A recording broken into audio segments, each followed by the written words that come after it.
Let's take a look at the latent heat part of this worksheet. So let's scroll to question number 5. Alright, let's do question 5 first. Okay, so question 5 says that a liquid with a mass of 0.2 kilogram is cool at its freezing point. The total heat energy released for this phase is 1600 joules. What is the specific latent heat of fusion of the liquid? You can't get any more specific than this. This is a specific latent heat question, so the question can't get any more specific or detailed than this. So let's write the question out first. So Q equals ml.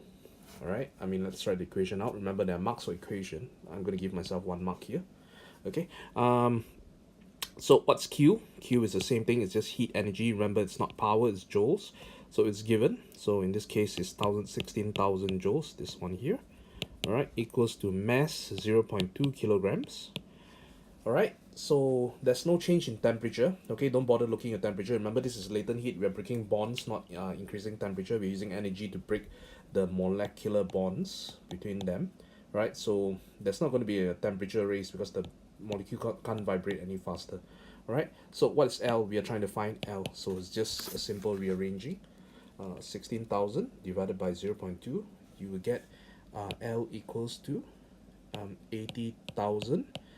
This is a tricky bit. Alright, so what's the SI unit for specific latent heat? It's just joules per kilogram. Okay, if you forget how to find, if you forget the unit, just rearrange the equation. Q over M equals to L. All I did was rearrange this equation here.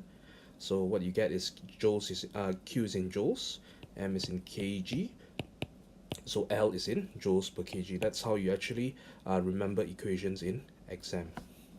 So let's take a look at one last question for specific latent heat. Alright, let's take a look at question 4. I skipped question 4 first. Question 4 is, if you read the question, let's read it first. Okay, it says a block of metal Q with a mass of 0.5 kilogram is heated up until its temperature increases by 80 Celsius. Alright, there's a temperature increase of 80 Celsius. Okay, and the metal block is placed onto a block of ice. So the mass of the melted ice that changed into water is 100 grams. Calculate the specific heat capacity of Q. Alright, so this question, you can see that there's going to be a temperature change. But at the same time, there's going to be ice. Okay, the temperature change here is only for the metal block. The water doesn't actually have any the water doesn't actually have any change in temperature, so it's only a change in phase. So this is actually a fusion question, pun not intended, between specific heat capacity and specific latent heat. Alright, so if you're still not clear how to do this question, as I said, draw it out first. Draw a block. So you have a bunch of ice. I'm going to assume it's a solid block of ice, and you have a block of metal on top that's a lot hotter. Alright, this metal block is 80 Celsius. Okay, this metal block is 80 Celsius. So the metal block, alright, is going to heat up the ice. Okay, the metal block is going to heat up the ice. Alright, and the ice is going to melt. There's going to be about 100 grams of water. Alright, so essentially what's happening is that the heat from the metal block is going to transfer to the ice and melt the ice. Okay, so the metal block will cool down and the ice will melt. So let's try this question again. So let's calculate the heat from the metal block. So first of all, since the metal block is still there's no phase change in the metal block, it's still a metal block at the end. So specific capacity equation, Q equals mc theta. M of metal, let's put subscript M, C of metal, theta of metal.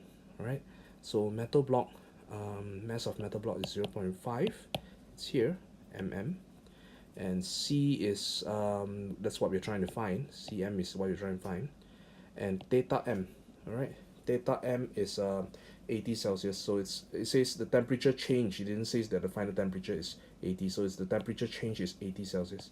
So just put 80 there. Alright, basically we do not know what's the final initial, we just know that the change is 80. Alright, so if I were to calculate this out, it would be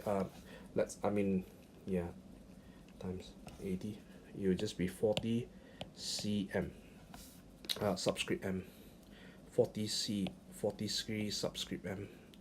Alright, so let's leave it at this for this now.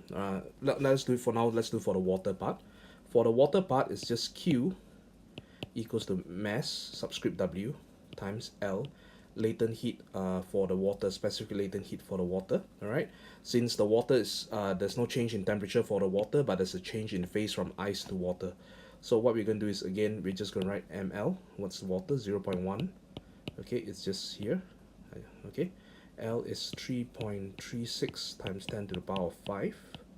Okay, so what is Q? We do not have Q.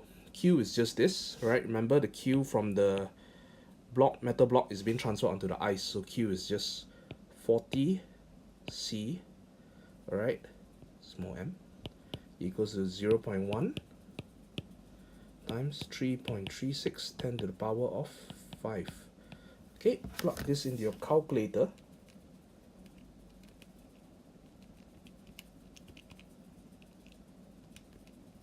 Alright, and you get cm as 840 joules per kg per Celsius.